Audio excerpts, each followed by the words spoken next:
Oyatlar yozilgan ko'rinishlarni tamg'a esishga bo'lamdi. Savol. Assalomu alaykum.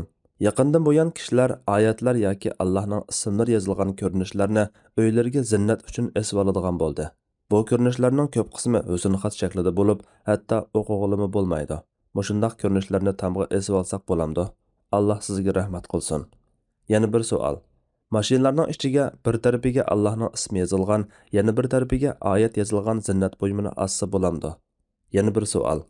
Bir do'stim oshxona ochmoqchi ekan, viskiga, uyg'urchasiga halol, xitoychasiga chinjin, arabchasiga kalima taybini yozdiribdi.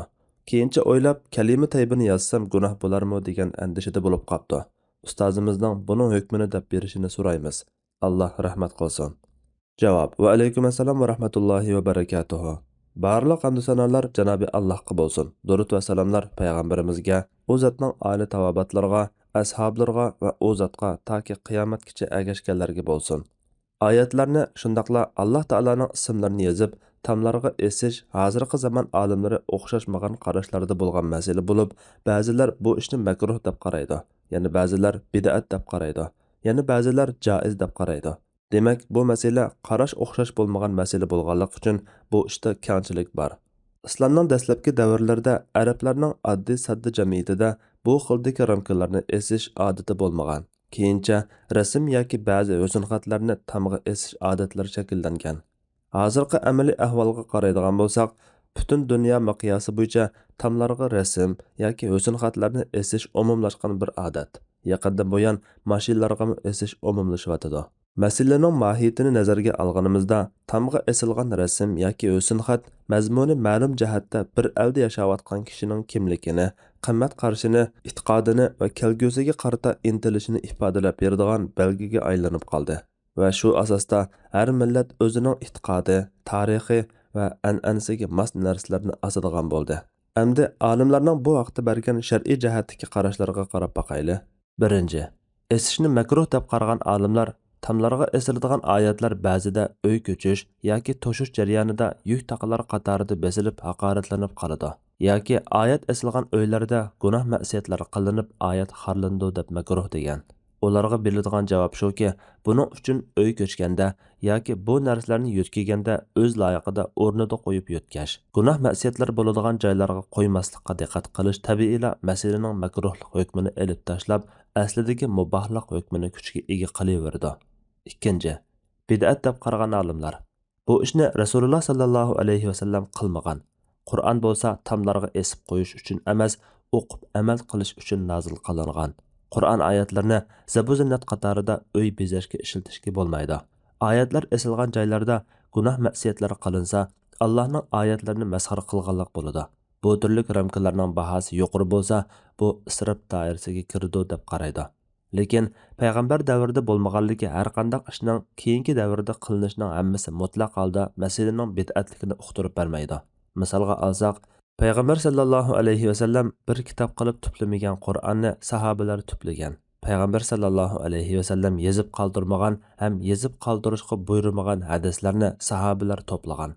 Juma kuni birinchi azonni ortiq paydo qilgan. Bular bid'at hisoblanmagan. Chunki bu ayrim bir ibodat paydo qilganlik bo'lmasdan asli bor ibodatni taxmi jonlantirishga foydali ishlar deb qaralgan. Hamda bu ishlar Qur'onning zoya bo'lmasligi va kishilarning jumaga ulguralishi uchun qilingan vasila xarakterli ishlar. Agar tamlarga oyatlarni esishni payg'ambar sallallohu alayhi vasallam qilmagan deb cheklaydigan bo'lsak, undaqda bir kitob qilib jamlangan Qur'onni o'qishimiz, besib tarqitishimiz, yenimizda ko'tarib mengishimizmi bid'at bo'lsa bo'ladi. Uchinchi, oyatlarni shundaqla Alloh taolaning ismlarini yozib tamlarga esish joiz deb qaragan olimlar bu vaqtda cheklangan bir ahvol bo'lmag'achqa joiz deb qaraydi. Bular masalaning yuzaki tarafiga qaramasdan, balki masalani mohiyatli ko'zitish asosida tahlil qilgan bo'lib, bularning dalili tuvandikicha. Payg'ambar hayotiga nazar soladigan bo'lsak, Rasululloh sallallohu alayhi vasallam musulmonlarning o'zgacha ko'rinishiga erisman edi. Taq turqi tashqi qiyofatida musulmon shaxs mushrik, butparast yoki otashparastlardan farqlanib turishiga alohida ahamiyat bergan. Masalan, Nafi Abdullah ibn Umar radhiyallohu anhumadan rivoyat qiladi-ki, Rasululloh sallallohu alayhi vasallam mushriklarga xilaf ish qilinglar, saqallarni qo'yib o'tib, bo'rutlarni tushirib o'tinglar degan. Muslimda Abu Hurayra radhiyallohu anhudan kelgan yana bir rivoyatda bo'ritlarni tushirib etib, saqallarni qo'yib etinglar, majusilarga xilaf ish qilinglar degan. Yana Shaddad ibn Avs radhiyallohu anhu rivoyat qiladi-ki, Rasululloh sallallohu alayhi vasallam mundaq degan: Yahudilarga xilaf ish qilinglar, chunki ular kashlarida va o'tuklarda namoz o'qimaydi degan. Ibn Hibban rivoyatida Nasaralarga deb ortiq kelgan. Abdurrahman ibn Avf radhiyallohu anhuning o'g'li Abu Salama bilan Sulaymon ibn Yasar ikkalan Abu Hurayra radhiyallohu anhudan rivoyat qiladi-ki, Rasululloh sallallohu alayhi vasallam Yahudi nasaralar chach saqallarni bo'ymaydi. Sizlar ularga xilaf ish qilinglar degan.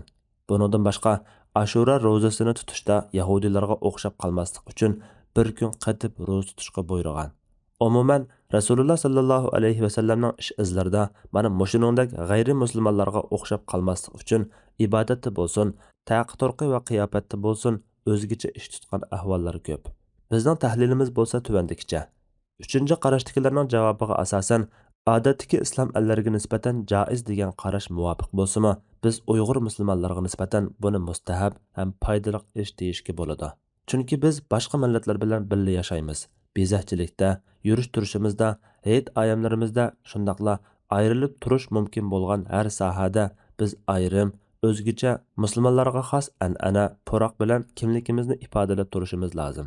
Yuqorqilarga asosan oyatlarni shundaqla Alloh taolaning ismlarini yozib tomlarga esish bid'at hisoblanmaydi. Bu Allohning so'zini va ismini ulug'lash, shundaqla aslatish hisoblanadi. Yana bir tarafdan bu islom tashviqoti, islom shuari ham islom belgisidir. Bo'libmi, yot millatlar orasida yashaydigan musulmonlarga nisbatan aytganda o'z kimligining nishonasidir. Shundaqla islom buyurgan biror ko'rsatmaga zid kelmaydi. Oyatlarni qog'oz, tom yoki boshqa narsalarga yozish, o'qish va aslatish buyurilgan ish bid'at hisoblanmaydi. Sahobalarmi shundoq tushunib ish qilgan. Demak, oyatlarni esish qatorliq bu turli ishlarda musulmonlarning manfaati ko'zda tutilgan bo'lib, tomlarga oyat esish ishlari diniy mohiyatdan eshib odat doirasiga kiradi. Undaq bo'lgan ekan, buni bid'at deyishga bo'lmaydi. Qur'onni esishni bid'at deb cheklasak, buning o'rnini g'ayri musulmonlarning bir narsalar egallaydiganligi aniq. Shundaqla uylarimiz yotlarning uylaridan, ishxonlarimiz yotlarning ishxonlaridan, do'konlarimiz yotlarning do'konlaridan farqlanmaydi. Bunda qilganda biz musulmonlarning o'zgacha xarakteri yo'qolib, kimligi mujmal millatga aylanib qolamiz. Farzandlarimizmi Qur'on oyatlarini ko'rib cho'ng bo'lmaydi, tonimaydigan bo'ladi. Cho'ng bo'lganda Qur'on oyatini bir yerda ko'rsa yoki Qur'onning o'zini ko'rsa, bu boshqa bir millatning odatdagi bir kitobi o'xshaydi deb tushunadigan bo'lib qoladi. Oyatlarni bayroqlarga va ba'zi shuar xarakteridagi lavha qatorliq narsalarga yozish islom an'anasi, musulmonlikning belgisi va shuari. Shunga yot millatlar orasida yashaydigan musulmonlar o'ziga ta'van narsalarda davomli Qur'on va islom alomatlarini izhor qilib, boshqalardan ayrim turishi lozim. Xalifalarmi dastlab qilib tilla va tangi so'qtirganda tillaga sura ixlos va kalima shahodatni yozdirgan. Ba'zi xalifalarning o'ziklariga muhr tamg'illariga oyatlar yozilgan edi. Halbuki bu payg'ambar sallallohu alayhi vasallam qilmagan ish edi. Lekin boshqa davlatlarning so'qtirgan pullari oldida islom davlatining puli ayrim, islom puruqi bilan alohida turishi uchun ular payg'ambar sallallohu alayhi vasallam qilmagan ishni qilgan. Buni bid'at deb qaramagan.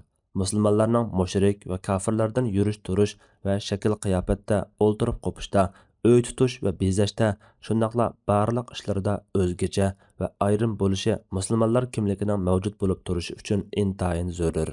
Albatta, oyatlarni xorlaydigan shaklda esishqa, dastiradigan gilam va palaslarga yezib, uylarga selishqa, yostiq, yotgan ko'rpalarga yezishqa bo'lmaydi. Chunki bu behurmatlikka olib boradi. Bundoq ahvolning shaksiz cheklanadiganligi haqida hech kim ixtilof qilmaydi. Bu nuqtadan ta'kidlaydiganimiz shuki, musulmonlarning kimligini va o'zgachiligini saqlab qolishga foydasi bo'ladigan odat ishlar bid'at bo'lmay, balki mustahab bo'ladi. Har bir ishga bid'at deb hukm chiqarishga aldiraydiganlar mana mushundaq ahvollarda atrofli izlanib qaror chiqarishi, ibodat bilan odatni ayirishi, nazariyaga qaramay yashayotgan muhitga, musulmonlar duch kelayotgan xarislarga ko'ra ish ko'rishi hamda musulmonlarning kimligini saqlab qolishning zarurligi qatorliqlarni ko'zda tutish lozim. Chunki fatvo berishda yashayotgan muhitni chiqish qilish fatvo chiqarishning asosli shartlaridan biridir. Allah eng to'g'risini bilguchidir. Fatvoda Dr. Abdul Aziz rahmatullah. Fatvolar majmuasi 1-tom, 3-numurliq fatvo.